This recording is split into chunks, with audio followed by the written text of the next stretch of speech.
నమస్తే and welcome to hit TV. నేను మీ Nihal. So ఏదైతే నిన్న బడ్జెట్ అనేది రిలీజ్ అయింది కేంద్రం నుంచి, నిర్మలా సీతారామన్ గారు మొత్తం చెప్పడం జరిగింది.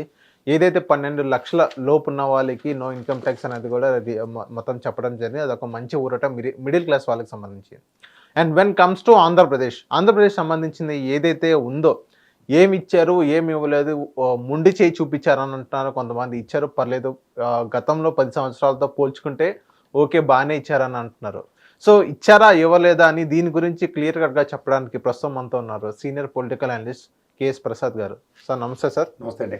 సార్ చెప్పండి సార్, బడ్జెట్ చూశారు, ఒక 12 lakhs లోపు ఇన్కమ్ ట్యాక్స్ 0 అని చెప్పారు. ఓకే వీళ్ళని కూడా బాగానే ఉంది, అది పక్కన పెట్టండి. జస్ట్ మన ఆంధ్ర రాష్ట్రాన్ని గురించి మనం మాట్లాడుకున్నట్లయితే, నరేంద్ర మోడీ గారు అక్కడ పీఎంగా ఉన్నారంటే ప్రధాన కారణం చంద్రబాబు నాయుడు గారు, అటు నితీష్ గారు. అండ్ ఇక్కడ మనం చంద్రబాబు నాయుడు గారి విషయం మాట్లాడుకున్నట్లయితే, ఆంధ్ర రాష్ట్రానికి ఏమి ఇచ్చారు ఏమి ఇవ్వలేదని మీరు అనుకుంటున్నారు? నిజంగా మొండి చేయి చూపించారా? మరి మొండి చేయి కాక ఇంకేమంటారు సార్? ఇప్పుడు బీహార్కి 2 లక్షల కోట్ల దగ్గర వడ్డనలు జరిగినప్పుడు విస్తరలో మీరన్న ఇందాకలో ఉపోద్ఘాతంలో మీరు చెప్పినట్టు ఒక నితీష్ కుమార్, ఒక చంద్రబాబు నాయుడు గారి వల్లనే కేంద్ర ప్రభుత్వం ఉంది నరేంద్ర మోడీ అన్న మాటకి మనకి దగ్గర గుడ్లో మెల్లన్నట్టు కనీసం 2 లక్షలు కాదు 1 లక్ష కోట్లనే ఏదైనా ఇవ్వాలి కదా. అంటే అంత మిగిలిన రాష్ట్రాలు కడుపు కొట్టాను కదా. ఎప్పుడు పెట్టినది 50 లక్షల కోట్లు బడ్జెట్ పెట్టేశారంటే నేను మొదటి నుంచి మొత్తుకుంటుంది అదే. ఈ బీజేపీ వాళ్ళతో 2 తెలుగు రాష్ట్రాలకి సచ్చినా ఏమి చేయలేదు. మనం ఎర్రిమోలో కల్లా వాళ్ళకి ఓట్లు వేస్తున్నాం, ఇక్కడేమో పార్లమెంట్కి కూడా గెలిపించారు వీళ్ళు. అవును, వాళ్ళు అసలు ఇంకా మరీ ఘోరంగా ఎవరో ముఖం తెలియని వాళ్ళు కూడా పార్లమెంట్కి గెలిపించి పంపించుకుంటే మన దౌర్భాగ్యాలుగా ఉంటుంది. ఇప్పుడు వైజాగ్ స్టీల్ ప్లాంట్ అండ్ ముఖ్యంగా పోలవరం అండ్ అమరావతి, ఈ 3 కదా ప్రైమరీవి. అవును, పోలవరం ఏంటంటే 41.5 మీటర్ల ఎత్తుకి కన్ఫైన్ అయితే ఏం చెప్పాలి దానికి? పోలవరంకి ఎంతో కొంత నిధులు ఇచ్చారు కదా సార్. పోలవరం కానీ వైజాగ్ స్టీల్ ప్లాంట్ కానీ ఈ 2 సంబంధించి సార్ నేను మళ్ళీ చెప్తున్నాను, వైజాగ్ స్టీల్ ప్లాంట్కి మీరు మొన్న ఇచ్చిన 11,440 కోట్ల ప్యాకేజీ, ఈ 5,000 కోట్ల ప్యాకేజీ పరిరక్షించడానికి అన్నట్టుగా మాట్లాడితే ఎవరైనా చేయలేరు. దానికి మీరు డబ్బులు చూస్తున్నారు, దాని వెనకాల రీతిబాధలు చూడండి. ఓకే, డిజిన్వెస్ట్మెంట్ స్కీమ్లో 100 కంపెనీలు దేశం మొత్తం మీద ఎంఎస్సీ దగ్గర దీని నెంబర్ ఇంకా రాలే.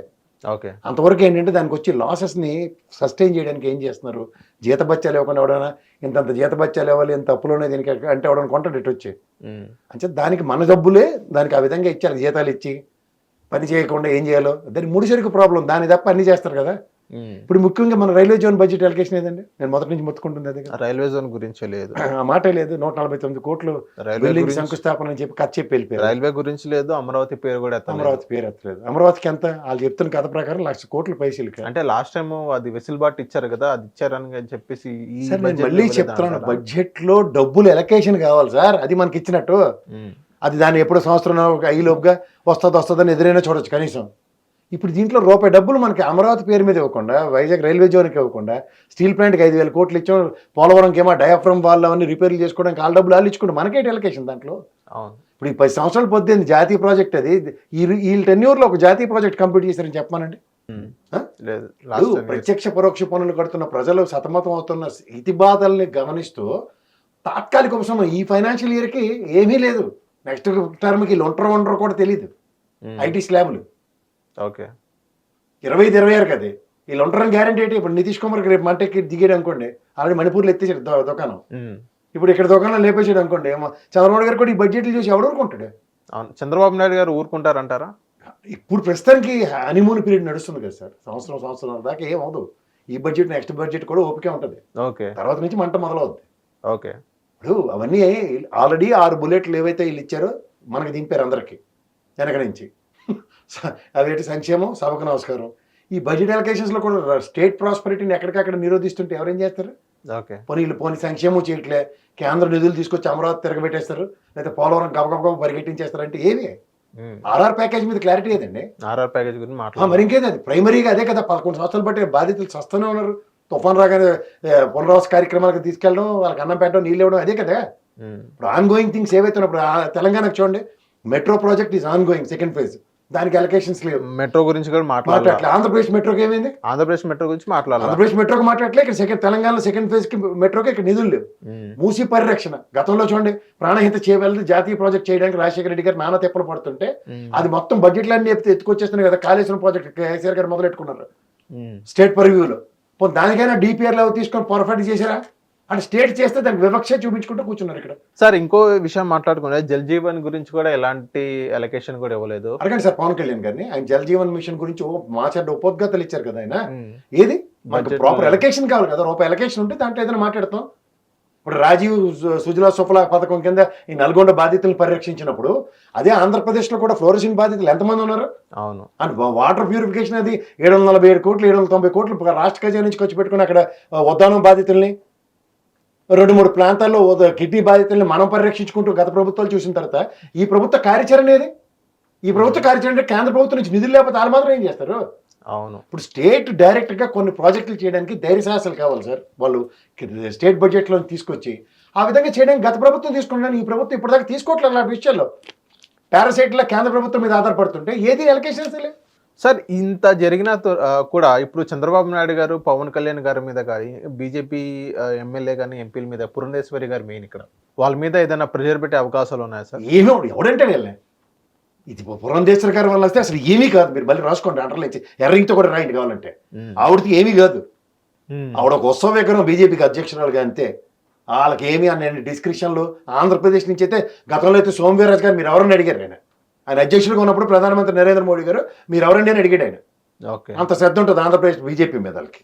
ఓకే సార్, మరి ఏ పరంగా మరి ఆంధ్రప్రదేశ్ ప్రజలు వాళ్ళని గెలిపించి ఆంధ్రప్రదేశ్ మంచి చేస్తారని ఓట్లేసి గెలిపించారు? మరి మంచి సెట్ కాదు, తెలుగుదేశం వాళ్ళు వాళ్ళని నెత్తికెత్తుకుంటే వాళ్ళు గెలుస్తారు, లేకపోతే 0.5% అక్కడ మూల కూర్చొని ఉంటారు వాళ్ళు. ఓకే. ఈ మూలలో ముస్లింలకి కరసం నేర్పేది ఎవరంటే తెలుగుదేశం వాళ్ళే. టీడీపీ వాళ్ళే వాళ్ళు విన్ అయ్యారు. వాళ్ళు లేకపోతే అసలు ప్రసక్తే లేదు వాళ్ళని ఎంటర్టైన్ చేయడం. ఓకే సార్, ఇక్కడ మనం చూసుకున్నట్లయితే కామన్ స్కీమ్స్ కూడా ఎలాంటి ప్రస్తావన కూడా రాలేదు మనకి ఆంధ్ర రాష్ట్రానికి. కామన్ స్కీమ్స్ కానీ ఇంకోటి ఏంటంటే స్పెషల్ ప్యాకేజ్ లాంటిది కొంచెం అటు ఇటు వెసులుబాటు ఉంది, 1-2 యాడ్ చేస్తారు. సో అలాంటి కూడా ఏది కూడా చెప్పని పరిస్థితి మనం చూస్తున్నాం. దానిపైన మీరేమంటారు? ఎవరండి వాళ్ళు ఎవ్వరు ఆంధ్రప్రదేశ్ రాష్ట్రాలు ఇరు రాష్ట్రాలు అంటే వాళ్ళకి బాగా మంట. ఆంధ్రప్రదేశ్ సౌత్ ఇండియా అంటారా? సౌత్ ఇండియా అంటే అది వేరే లెక్క. అప్పుడు ఆడపత్ర కర్ణాటకలో మన ఉద్ధరించడానికి గెలుస్తుంటారు కదా. ఈ ముఖ్యంగా తమిళనాడు అండ్ ఆంధ్రప్రదేశ్ అంటే పూర్తి వివక్ష.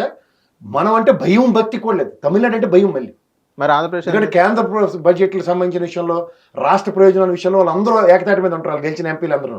ఇక్కడ తెంగర బుచ్చుల్లో ఇక్కడోడు అక్కడోడు ఉంటాడు, అంచేత వాళ్ళకి ధైర్యం అన్నమాట మన విషయంలో.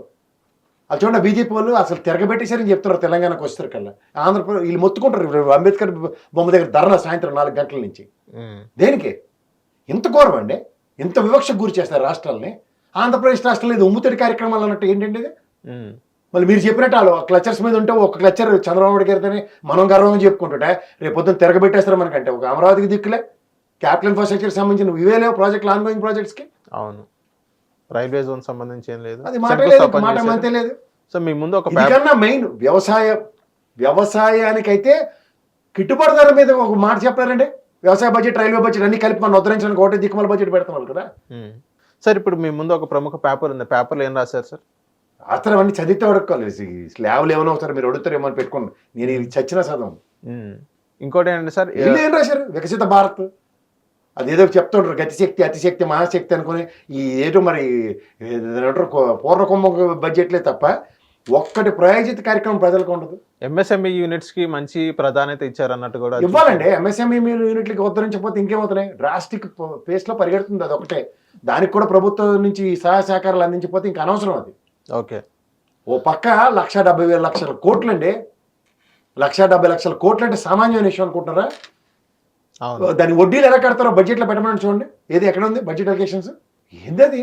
హిట్ టీవీ యాప్, ఇందులో short news, live news, entertainment shows, movies, digital magazines తో పాటు మీ జిల్లా వార్తలను కూడా ఫ్రీగా చూడొచ్చు. అంతేకాదు కేజీ నుంచి పీజీ వరకు విద్యార్థులకు స్కాలర్షిప్ కూడా అందిస్తున్నాం. ప్రతి వారం 10 మందికి లక్కీ డ్రా ద్వారా ఒక్కొక్కరికి 10,000 రూపాయలు అందిస్తున్నాం. ఇంకెందుకు ఆలస్యం, వెంటనే హిట్ టీవీ యాప్ ని డౌన్లోడ్ చేసుకుని ఫ్రీగా ఎంటర్టైన్మెంట్ పొందండి. Hit TV app. Hit TV app.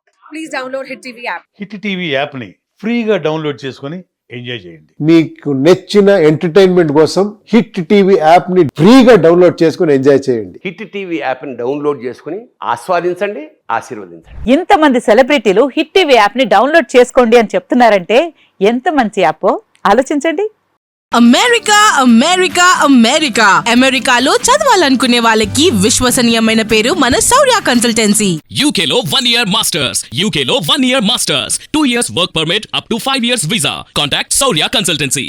Contact 89851 89851.